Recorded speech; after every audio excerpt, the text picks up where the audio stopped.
Ladies and gentlemen, welcome to the Slip Safety Show.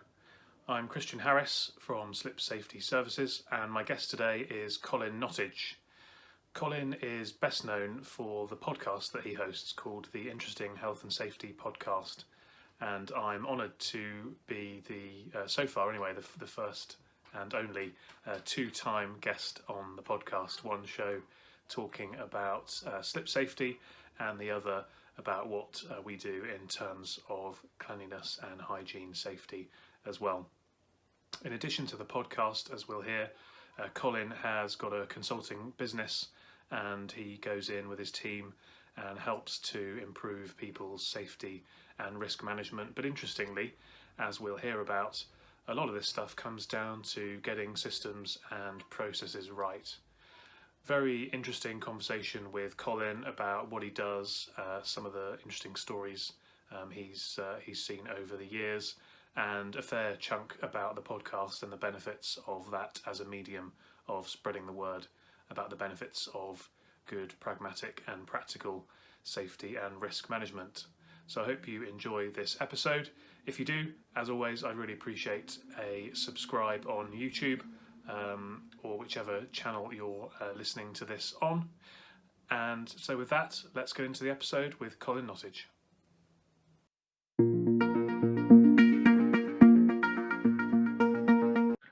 Yeah, I'm Christian. Yeah, thank you very much for inviting me onto the show. It's good I'm to see you, looking Colin. forward to having a chat. I thought it's only fair, since you have had me onto your show twice, that I should have you onto mine. No, well, I mean, thanks for contributing. I mean, the show's going well. It's really exciting. Doing the podcast on that is really exciting. But we'll talk about that. We'll talk about that shortly, I'm sure. Yeah, no, absolutely. So I think definitely keen to talk about the podcast a bit. But I mean, in terms of your day job, let's say, would you want to just tell everybody a bit about that and give a bit of background as to how you've got to here? Okay, yeah, no, thanks a lot. Yeah, so I own and run a company called Influential Management Limited. We are predominantly a health and safety consultancy, but we also do quite a bit of work, environmental quality. And I think also, what we've found over the years is businesses that don't do health and safety and environment and quality particularly well actually struggle a little bit with business in general. And so, so we're finding, a lot of the stuff that we're doing is helping businesses, business improvement, helping them get their systems, their processes, that kind of stuff into place. It's been going now since 2006. And prior to that, I worked for one of the large quarrying companies in the UK. Okay. Called a company called Hanson. Mm-hmm. I was there for 20 odd years, doing operational roles. Got involved in health and safety in my operational role, but then went over onto that as a sort of a safety professional in about 97, 98, something like that. Did that for a few years. Ended up running the team across Europe. So that was really exciting. So nice. We had 30 or 40 health and safety advisors in the UK, plus some offshore stuff. That's a big company, isn't it? Oh, massive. Yeah, I mean, great. I had a really, really great career with them. It was a lot of, a big part of my life. To be fair, they actually put me through university. So, back in the mid '80s, it was called ARC then. So they were one of the companies that was brought out by Lord Hanson and Lord White when they were in their pomp. Right. But yeah, no, they put us through uni. Then I did 20 odd years, sort of working for them, and then set up on my own. So yeah. Interesting journey, and as with many people, you kind of fell into health and safety, which is all I always find interesting. That it's not often something that people set out, desiring to do. But I think that's changing. I don't know what your perspective is, but it feels like it's now, perceived as a more inspiring and a more rewarding and a more valuable and great career to get involved in. Yeah, no, I think you're right. I mean, I was, I can remember when I made the switch. Actually, I was working in South Wales in a place called Bilth Wales, and I've been running a quarry there for about 4 years. My boss said, you're ready to run a bigger quarry now. You can, and And I sort of said, "Oh, I don't really know if that's what I want to do."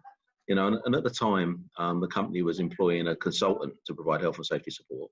And I basically said, "Look, I can offer you a year-round support into this part of the business for what you're paying for a consultant." And he ummed and ahed on it a little bit, and and then said, "Yeah, let's do it." And I suppose from that moment on, my role changed from from being I suppose from being somebody that was having to manage the business to one that was supporting and advising. And when you actually look at the roles nowadays, it's such a great opportunity. It's a role in a business that you can go into and you can affect every single part of the business. And and like you say, it's becoming more of a choice. Rather than a role that you're retired into, it's one that people are deciding to go into. Yeah. And I just think that's really, really, really fascinating. And I've been fortunate enough to meet some of the sort of young upcoming people that are getting involved in health and safety in the UK and around the world. And it's just a really, really exciting time. Really exciting time for people. Yeah, it's one of the things that I talk about if I'm interviewed and people ask about risk management and what are the benefits of it and stuff. It's actually that point that you get involved in all facets of the business and you can really shape and influence everything that's going on, and it gives you a really great rounded understanding of things as well. Because I think particularly in big companies, people are often in their silos of ops and procurement and FM and whatever it might be. And they don't often talk to each other very much, and that's my experience anyway. And so, if you're sitting in this safety and risk function, you are spanning everything, and so you get to really understand what's going on. And I think there's sort of the more modern thinking now around health and safety is very much almost about let's actually move away from the term health and safety, and it's people that are there to advise, to support, and to enable, and you get so many improvements. Just getting into the workplace and talking to people about how to do a job. And if you're using safety as a way of doing that, you get so many other benefits because you just find out how the job's done, and you can become more efficient, you can become safer, you can become better quality. It's just loads and loads of benefits. Yeah, well, that's one of the reasons I quite like the term risk management as a slightly maybe elevated version, let's say, of health and safety. I know risk management encompasses much broader things as well, but I do think still there's this kind of slightly negative connotation maybe about health and safety, and you get that with risk management as well, because people look at risk as the risk of something going bad, whereas actually not all risk is bad. There's a lot of positive risks as well, but I do think you kind of I maybe prefer that term as a slightly more progressive approach. I don't know what your thoughts are on that. So totally agree. I think it's the interaction and the management of risk is where you are going to be successful, and and when you do put it in that silo, you miss so many opportunities, and and often find that's how I worked in a big business. The health and safety was really, really heavily placed onto the operational part of the business. So it was a quarry. The people that are out working in the quarry. Yeah, there was so many other aspects where if you applied it correctly, would actually make the business look in better light. If your salespeople were going out to your customer sites with a view of how can we improve the health and safety of the customers that we're supplying to, and the drivers that are going to be delivering our products to your site, then that's a customer is going to look on that really positively. So getting getting that whole approach right across the business, I think is really important. And I think the other thing as well is that we're not going to get rid of risk. You're not going to eliminate it from the workplace. So let's embrace it. Let's have a better understanding of how it affects what we do, and get better control. And I'm a real strong believer that good performance, from a health and safety perspective, isn't the absence of accidents; it's the presence of control. Yeah. And you have all these, you have all these aims for going for target zero and zero harm, and people chasing down accident incident rates, and that really isn't where you should be spending your time.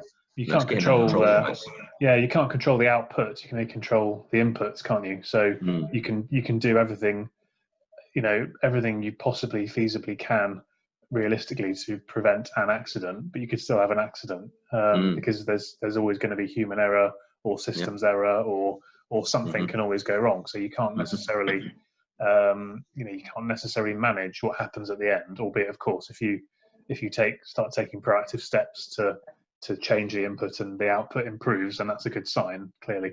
But yeah, you can't manage everything down to the nth degree. And it's interesting, I suppose, as well, because if you think about business, for anybody that's ever set up a business like you and I have, and all these other people out there, there's a huge amount of risk there. You can never be certain that you're going to succeed, and yet, people step into that with confidence and understanding the risks and look at it from a positive perspective of risk, because there's an upside to that risk. That's right. So I think that context sometimes gets lost. No, definitely, and it's very, very much about about allowing people to fail in a positive way, because people, as you say, people will make mistakes. There's absolutely no doubt about that. But if you've got the right support around them, you've got the right process in place, you've got the right capacity, then then people can fail safely. And and they may forget to put a lock on a piece of equipment that's from an isolation perspective.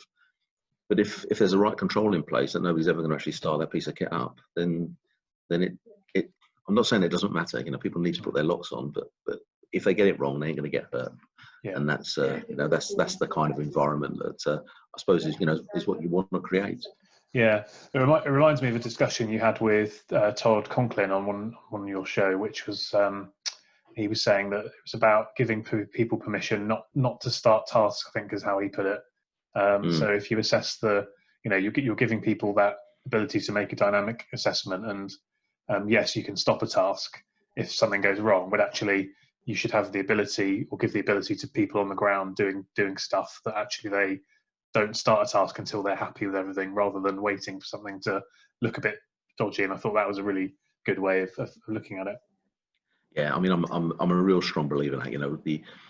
You give if you give the employee the ultimate responsibility of having to make the right call every time, and they get it wrong, then there's going to be a time when they get hurt.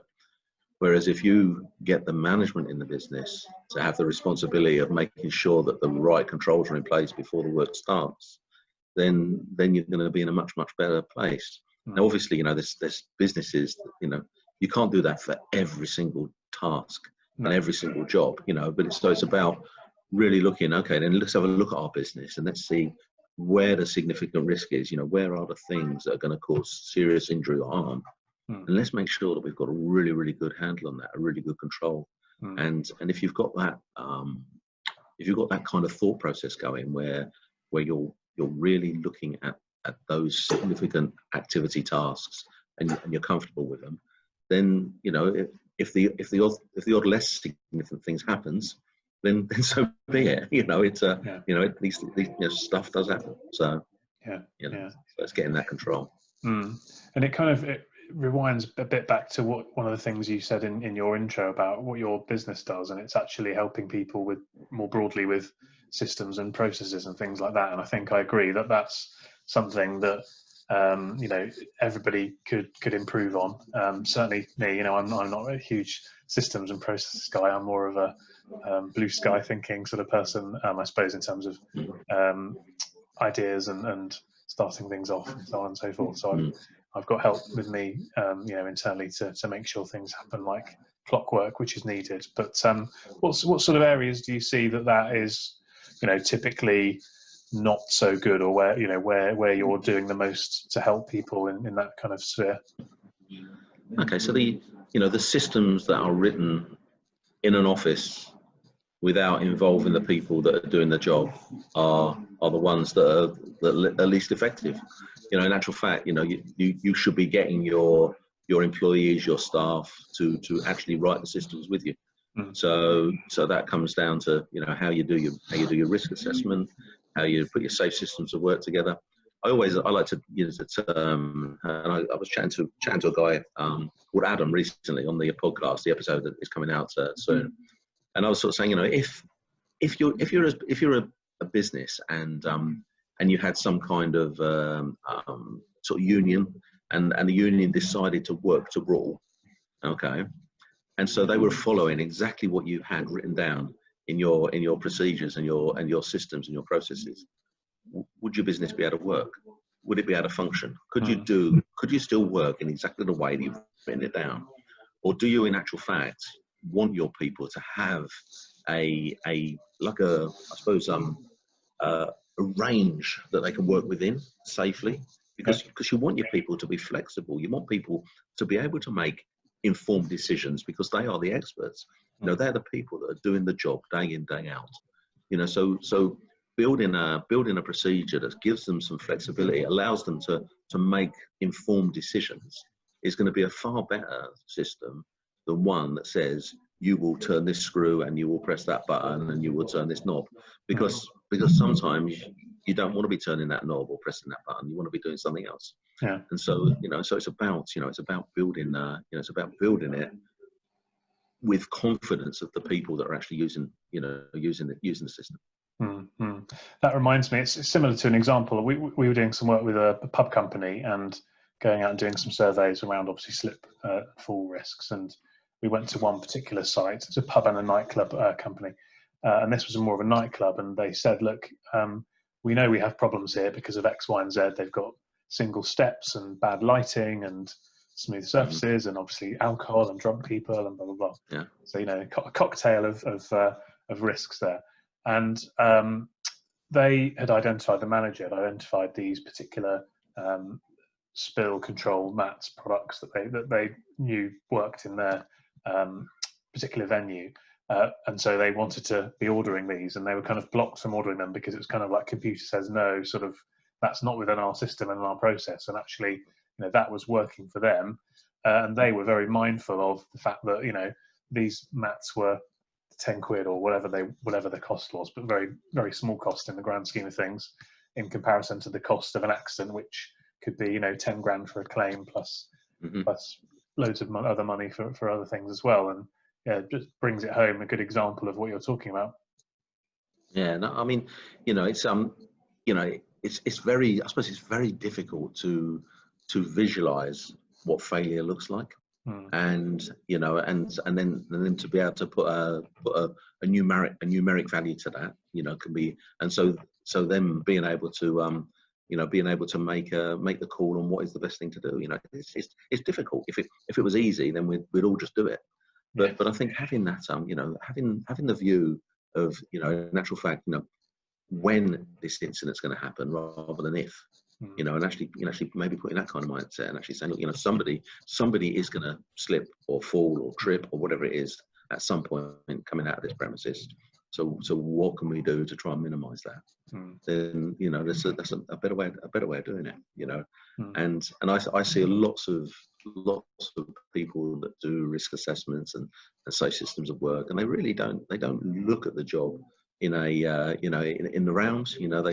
I mean, risk assessment is such a almost like a flawed process, and you've got these numbers, and you're trying to fit it into this grid, and everybody's trying to come up, if it's a 5x5 matrix, everybody's trying to come up with a number 5 so that they can actually allow the job to go ahead, because they're almost like doing a risk assessment rather than assessing risk, and and really it's a case of let's just have a look and put, don't use numbers, just say, what could happen here. Yeah. And how are we going to stop it happening? Risk assessment. It's a dangerous, it can be a dangerous term, a bit like compliance, for example. Which I know you've had Jonathan Dempsey on your show, and he probably talks about compliance as a potentially dangerous word. It's something he and I have in common, thinking about that. But I mean, if I think over the years of the amount of risk assessments that we've been asked to complete and in advance of doing jobs, whether that's going and doing a slip test or actually going and doing some physical work in a building, very, very, very few times have we ever had any questions or comments coming back, and it almost feels to me like it is a bit of a tick box exercise. They're not even thoroughly reading or challenging or thinking about what we're saying. They're just well, as long as they've done a risk assessment, then that's fine. Well, what's the value of that, really? Yeah, I mean, I did some Zoom training with some guys fairly recently, and I just asked them a question. I said, what kind of things causes accidents and incidents in your workplace? And they were coming back with terms like pressure, rushing, lack of training, weather, and there was a whole list of things, lack of knowledge, understanding, language, loads and loads of things. And I said, so how many of those things have you actually, when you do a risk assessment, how often do you put down as the hazard? Pressure. So when do you ever have that in there? And they were sort of looked at me and went, well, we never do. And I said, so I'm not necessarily saying that is the word that you want to put in there. I'm not saying that, but what I'm saying is it's easy to look at the physical conditions. It's really easy to look at the physical conditions, whereas in actual fact, let's look at other things. People may have some mental health issues. They might not have been fit for work that day. So where does that fit into your controls? Where does that fit into what you're doing as a business to make sure that it's, again, going back to this safe to start, rather than just letting the job go ahead. It might be that yesterday that person was perfectly fine to do that job, but something's happened to them overnight. There's something that they've come into work and they haven't got the right frame of mind or whatever it may be. And you need to be able to react. You need to be able to change. You need to be able to adapt. And it may be that a one-person job becomes a two-person job because that person's not feeling great. It could be, but just having these documents that are written out and you just follow this down. Doesn't serve much purpose. So flexibility, adaptability. And now a word from our sponsors. Hi guys, sorry to interrupt the flow of the show, but I wanted to give a very quick plug for our sponsor, which actually is me and my business, Slip Safety Services. As you'll have gathered from tuning in, we're passionate about three things: slip safety, cleanliness, and hygiene. If any of those topics float your boat and you'd like to learn more about what we do, the outcomes we help to generate for our clients, and how it all really works, then please visit our website, slipsafety.co.uk/start. There you'll find a raft of information, from articles to videos to white papers to self-help tools, and you can start to delve deep into the rabbit hole of the world that we populate, which is all about making the world a cleaner, safer, more hygienic place. Cheers.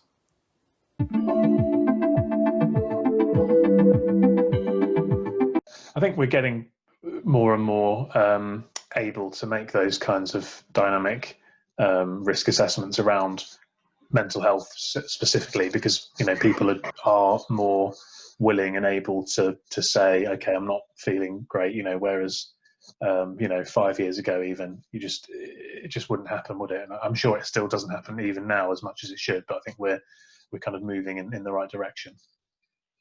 And I think a lot of what we're trying to do with our clients now is creating those environments of openness and honesty and trust, so that in actual fact somebody can put their hand up, can shout out, can say that something's not right, and know that they're not going to be penalised for it, know that they're actually going to be supported. And I think that's that's probably the biggest improvement that you can make in a business is to create that environment where people can feel trusted, and people can feel that their opinion is respected. And and if you do that, then you're going to be so much more successful, again, right across the field, in everything that you do. Because people just will want to work there. So again, that's such a nice, it's so much nicer, to go into a business and be talking with the management teams and the senior management about how are we going to create a nicer working environment than it is going in and saying, right, let's have a look at how you repair a bearing on a conveyor. Or getting your high vis and your clipboard out and starting to sort of say, oh, this is wrong, which is obviously the stereotypical view of health and safety. So what sort of sectors are you working in now then, Colin? Obviously you still do a lot in quarrying, as I understand it, but what other things are you doing? So quarrying, quarrying is a big part of what I do. It's been an industry that I've been involved with for 30 odd years now. and I was recently made a fellow at the Institute of Aquarium, which was a real, really nice to sort of receive that. But we do a lot of work in engineering, a lot of work in manufacturing. So this week I've been, last week it was actually now.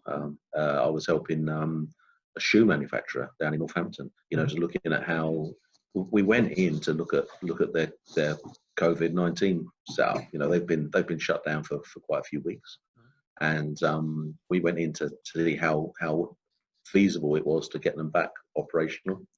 And because what they've got is they've got lots of predominantly women that are working in a factory, very, very close to each other on machines. It's all handmade. All the shoes are handmade. Beautiful end product that they come up with. And and we were just saying, well, how feasible was it to actually get them back to work? And this building is over three stories, and when we actually started to follow the process through, it didn't really make sense. There was leather coming in at one place, and then it was going downstairs, and it was coming back up again and going in. And this enforced shutdown has been a fantastic opportunity for them to really get their process sorted out. So we said, look, let's start at the beginning of your process, and let's just work our way through and see where should things be going, and what would make sense. What is the next machine that would make sense to, for this piece of leather to go to? If it's an upper or the sole, they use cork in that in the soles, right. And it's been really fascinating. It's just been really fascinating. Just working our way through the process, and we're just now, this week we are now sorting out the back to work process, because the people are going to be coming back into a different environment. There's some people that were working on the second floor of this building that are now working on the top floor, and they're going to come in, and it's going to be a bit unsettling. So it's unsettling from the very fact that they're having to work with colleagues that they don't know about their health, but also into a new environment. And so we're just saying, right, well, how can we make that process better? So what we're doing is we've taken photographs of the new environment, and these are actually getting sent out to them beforehand, and actually saying, look, things have changed, but they've changed for the better. Yeah. And again, it's just getting that nicer working environment. It's been great, been really good fun.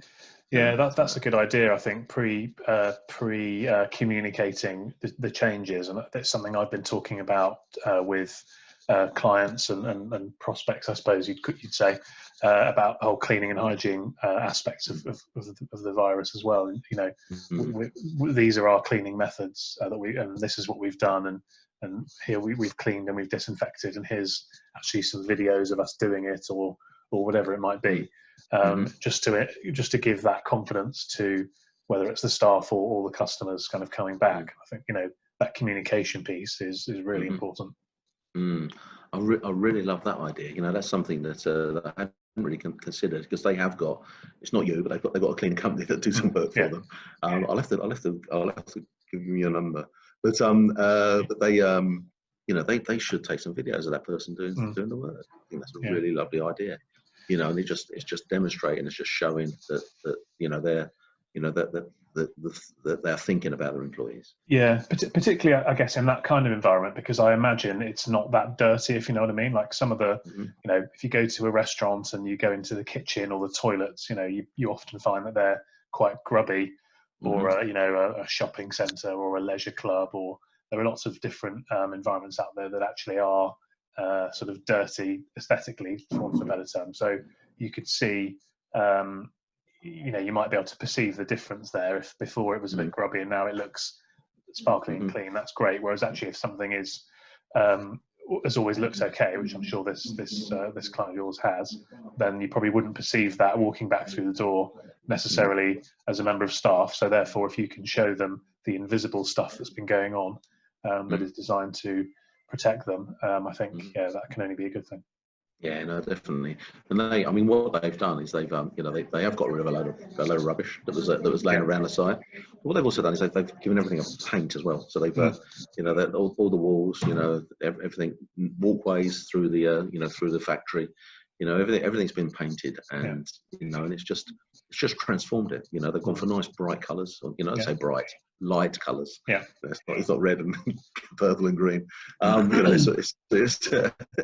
But what they've done is they've done a really nice job. And I just think, when people do come back into that environment, I think they're coming back on the 29th. So they, again, they haven't rushed people back in.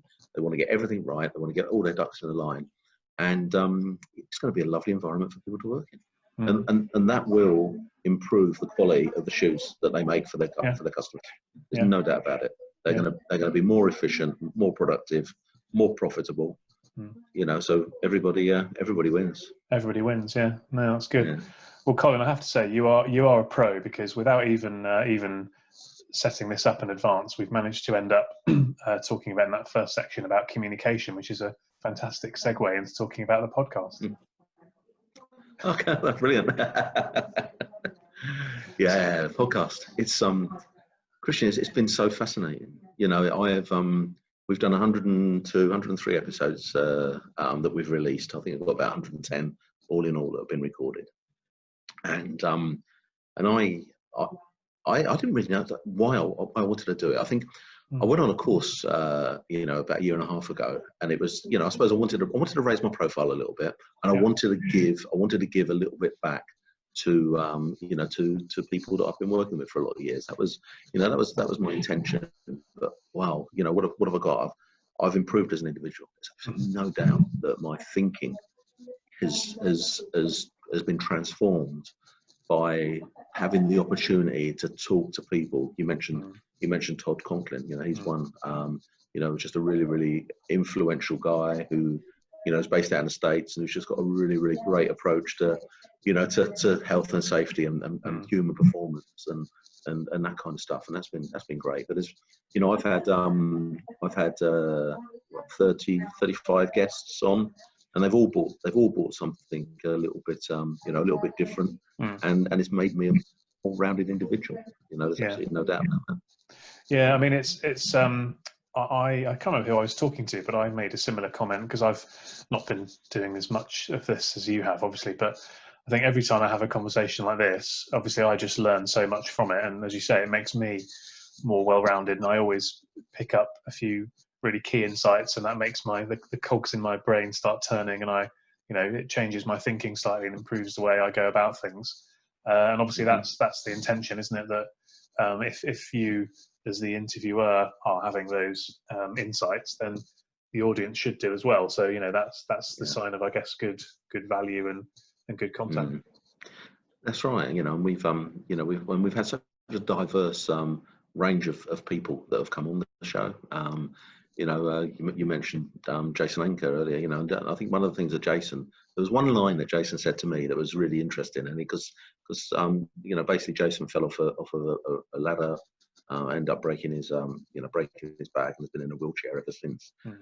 But he said, it wasn't that he broke the rule. He said it's the fact that I was broken as an individual before I went to work that day, and that was just really, really interesting to hear about how important it is, and we've already referred to that earlier on today. But being close enough to your staff to actually understand how they are feeling on that particular day is an important part of management.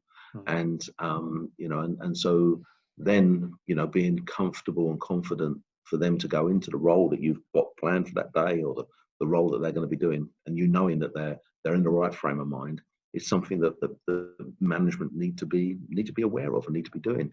And it's not easy for everybody. It's not. There's a lot of people who are in the workplace that have got so many different sort of pressures on them, I suppose, and that they've got operational pressures and production and they're thinking about the wrong things, and if they thought more about their staff, and they thought more about the environment that they're creating for their staff, those other things, the production and the profitability and all that will come, because people don't go to work to do a bad job. They don't. People go to work to do because they want to do a good job, and create that environment. They'll do a better job for you. So just listening to Jason, that was interesting. Obviously, we had yourself on, and there's been a number of guests that have come out with some really great acronyms about things. You have the chimes, which is the slips, and then you move that. When you started to talk about the hygiene in a recent podcast that we did, and I think being able to give those little snippets to people, and then them taking that into their workplace and applying it, is what it's about. And I suppose one of the downsides of podcasting is that you don't get to see how people have applied what they've listened to. Yeah. I suppose all you see is the number of downloads is the number that we can get a track on, and you see the number of downloads increasing every month. Then all you can hope is that people like what they're listening to, because they're coming back for more and they're telling other people because other people are listening to it. Yeah, I suppose that's an interesting question, isn't it? About the feedback loop, or what you could do to try and judge how successful it is. Because I think if what you've said, you wanted to sort of give back, which I think you've obviously done a lot of, and you wanted to raise your profile, which you've definitely done. But it's thinking about, because it's a sort of intimate experience listening to a podcast, isn't it? Because you feel you've got that relationship with the person you're listening to, particularly if you listen to a lot of their stuff over time.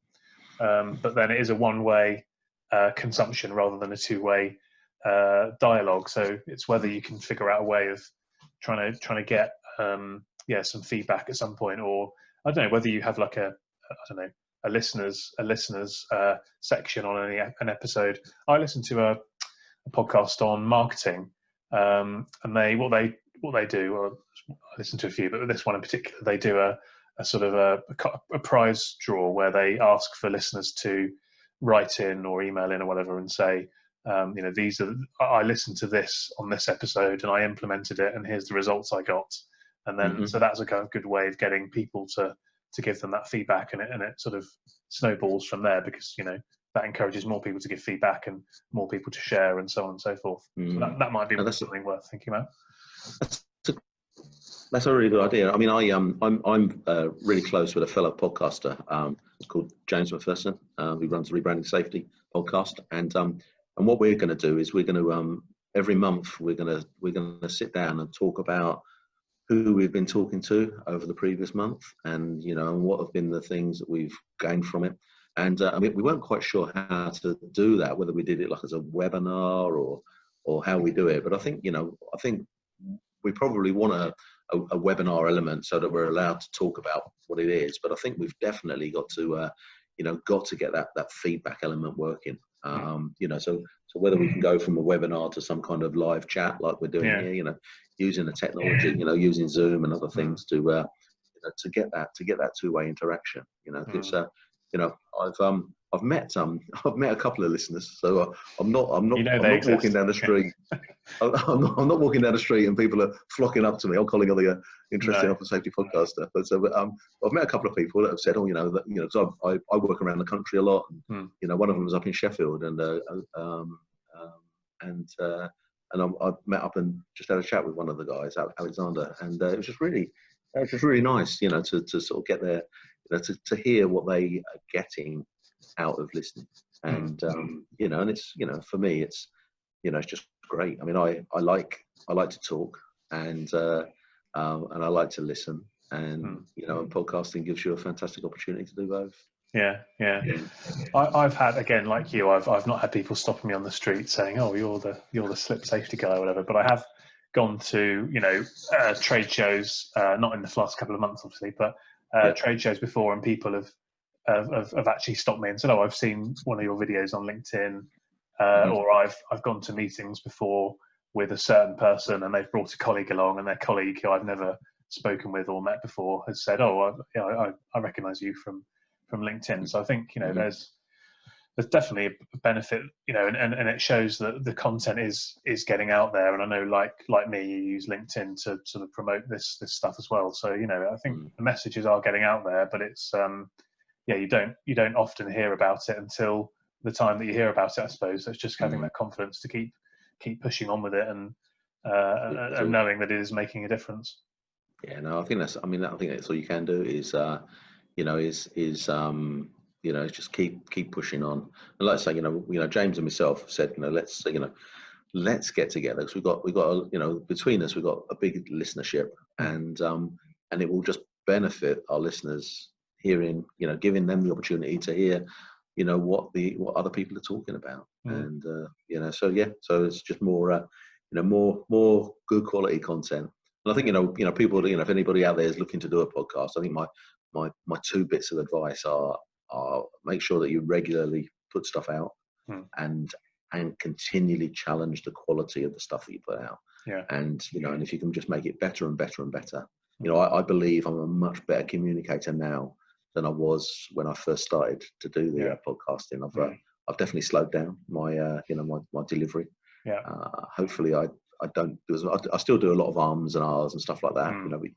You just keep on practicing at that, but you just become better. Better at it. So, I think we all have our little ticks, and I mean I know I sort of speak a bit fast sometimes, so that's something that I try to improve, because whether it's doing a podcast or even actually it helps from the perspective of a sales conversation as well, because actually a good sales conversation should be like doing a podcast interview. You should be using your ears and your mouth in the same kind of ratio. You should be listening more than talking. No, definitely. And asking good and insightful questions to try and draw interesting stuff out of you or another person you're interviewing is, I suppose, no different than trying to do that in front of a prospect as well. That's right. No, definitely. It's just it's been great fun. And it's going to continue to be. And I've got no intention of stopping. I just want to focus. I don't know if I want to focus more time on it. It is quite time consuming. Yeah. And there is I have got a business to run as well, and I have got clients to see. But if you can do something, if I can do one good piece of content, for the podcast, then you can actually use that in so many different ways. When you're trying to get your message out to different people. That's something I've not quite mastered yet, because I was thinking the other day actually about LinkedIn again as an example. I do a lot on LinkedIn. That's my sort of platform of choice, I suppose, in terms of my marketing. And more often than not, I'm creating new stuff every day on LinkedIn. And actually, that's good. But is there a better way? Are you better to think, casting our minds all the way back to December, for example, on the election? It was all about those three words, wasn't it? Get Brexit done, get Brexit done, get Brexit done. And that's all that was just a repetition to drum home the point.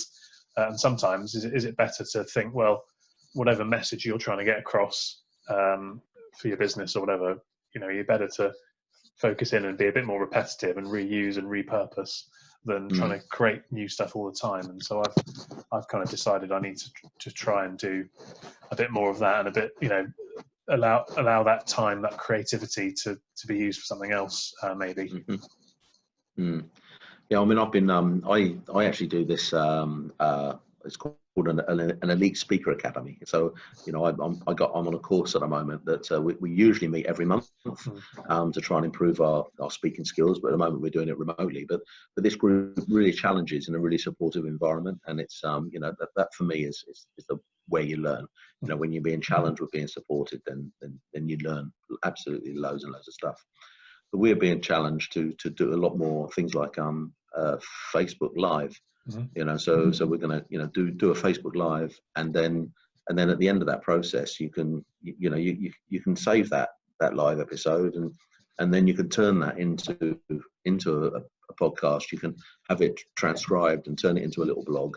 And just being able to use that 1, 5 or 10 minutes, in 5 or 6 different ways is where you start to be very, very sort of productive in the amount of content that you produce. Because it's it is about we're in a social world now. So social media is really important, and and the ways have changed, and the better you can get at it, then you're becoming the go-to person for what you're offering. This hygiene, this clean, slip-free environment. You're becoming that go-to person, and that's great. Because people like easy answers, don't they? And the more solutions that you can provide to your clients, the more successful you're going to be. And I think that's the benefit of content, actually, because if you think about, I've signed up for, it sounds like something kind of similar which is called Key Person of Influence program, and it's all about trying to position yourself as the go-to person in your little niche, and that's all about a good high performance environment and challenging and improving and so on and so forth, which is good. One of the things that really focuses on is publishing of content in whatever form.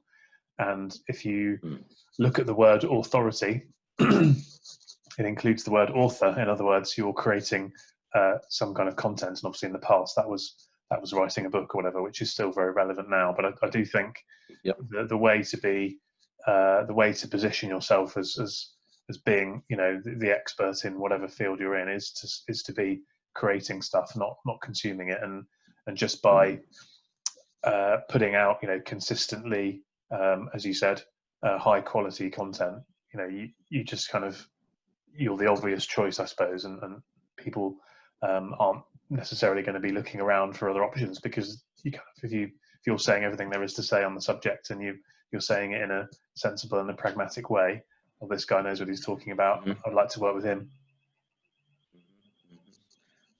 Totally agree, and and I think that's one of the other things that the podcast has done is it's I suppose it's given me the opportunity to go and talk to people that I want to talk to, and and then that gets an opportunity then to work with them moving forward. So a couple of my guests, are now, I suppose they're sort of I suppose they're sort of clients, but they're we're just talking about doing some really interesting stuff together that to help promote what it is that we're trying to promote. So just sort of building those relationships and building those interactions with other people wouldn't have happened if I'd rung up some of these people and said, oh, I want to come and talk to you about it. They would, they just wouldn't have given you the time of the day. But say, I'd love you to come on the podcast and have a chat.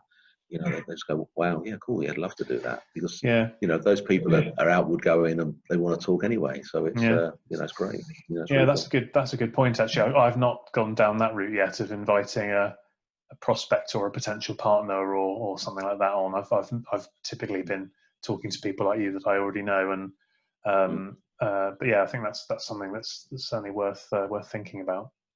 I'm conscious of time, Colin, but before we go, I'm interested to know, you've obviously had some really high profile guests on, like Todd and Jason and stuff. I mean, are there any guests that maybe would be a bit sort of under the radar, but actually you've been really impressed with, or felt there was a huge amount of value there, that maybe if somebody was scrolling through the list, they'd say, oh yeah, Todd Conkin, I'll listen to that. This one, I haven't heard of that, but so I might skip it. Is there any that are kind of hidden gems that you'd quite like to highlight? Okay, yeah, there's a couple actually. There was a guy called Chris Partridge, and Chris was a global risk director for a company called Ferroglobe. They make silicon metals, and he was just really comfortable in front of the. I mean, we actually videoed a bit of that one, so in front of the camera, but also with the mics on. And he spoke an awful lot about how different cultures, different countries approach risk in different ways, and how he has to be really adaptable to that, and and take on board how people do things differently in different parts of the world. And I thought that was really, really great, because there isn't one size fits all, and we actually started to talk about, well, you can actually take that down to a country base. The way that people work in Newcastle is maybe a little bit different to South Wales, and then you could actually then take that down to a site basis, and the way that somebody works in one part of the site is going to be a little bit different to how people work in another part. But don't be really focused on getting this standard approach. Get this flexible approach within boundaries. So that was really great. Yeah, that does I spoke to a guy called, that was a really good chat. Another one I thought was really interesting, and I've had a couple of solicitors on, a guy called Ian and a guy called Philip, and they both gave great content. But Philip Tracy, he was talking about when things go wrong, and and what happens to a business after there's been a serious injury or a fatality, and how to to sort of manage that process. And I think it was, his advice was, get your insurance company involved as early as you possibly can, and also, if it's a serious incident, get your legal team there, because these people are used to dealing with this stuff. They're dealing with it all the time. You've been investing your insurance premiums over the years. Well, that investment, use it when something's gone wrong, and get that support and get that help. But he also talked quite a lot about the aftermath as well, and how, a lot of times, serious injuries, if somebody has died, paid the ultimate price, it can sometimes be a year or a year and a half before the wounds really start to come out, and and that's when the sort of the mental well-being of the family and of the colleagues and all that, you almost feel that you're over the hurdle, but that's sometimes when it then really kicks in, when people are sort of almost relax. And so that was really interesting, and he was saying, get that support from from a mental well-being perspective as early as you possibly can. So there's a couple there. I did my 100th episode. Was a recap of some of the great people that I've spoken to. Yeah. So I think that would be another really good landing point. Go and have a listen to that 100th episode, because I talk a little bit about the guests that have been on there, and just get some insight. You definitely are a pro. I've said it before and I'll say it again, because you've even introduced a good call to action there, Colin. Listen to the 100th episode. but taking that on board, what's the best way for people to start to take in, if they haven't been listening already, to find the podcast? And then secondly, what's the best way for people to get in touch with you if they want to have a chat about kind of the broader stuff that you can do and how you might be able to help them? Okay, no, thanks a lot for this, Chris. So you can do a search on, we're on all of the main ways of listening to it, Google Play, Spotify, Apple, iTunes. You just search the Interesting Health and Safety Podcast, and it's a sort of a green sort of triangle, green and blue triangle. There's only one of those. We've also got, you can go to interestinghealthandsafetypodcast.com, and that'll take you through to to how you can subscribe, and also the company website. My company's Influential Management, so influentialmg.com. Again, you can there's a one of the tabs is about me, and you can get onto the podcast that way. You also find us on LinkedIn, so Colin Nottage on LinkedIn. There's Facebook. There's two Facebook, one Facebook and one LinkedIn group as well that you can join. With the Interesting Health and Safety Podcast group. So again, please join that, and and if you go on there and you tell us some guests that you'd like to try and get, then we'll do that. We'll try and get the people on. So. Good stuff. Great. Well, Colin, thank you very much for your time. Really appreciated it, and some good gems there. And particularly, I'm going to go back and listen to those couple of episodes that you've highlighted, because I think I definitely listen to the legal one, because anything that comes out that's around legal, I always listen to. But the other one with Chris, I don't think I've caught that one, so I'm going to go and listen to that. So that'll be my afternoon sorted. Oh, brilliant! Okay, thank you very much. Thanks for joining me, and we will look forward to catching up as and when we can, perhaps for another coffee and some tapas at King's Cross when everything reopens again. Great. That was lovely. That was nice. That was lovely to meet you that day. But it would be great to catch up again soon. Good stuff. Okay. All right. Thanks, Colin. Bye bye.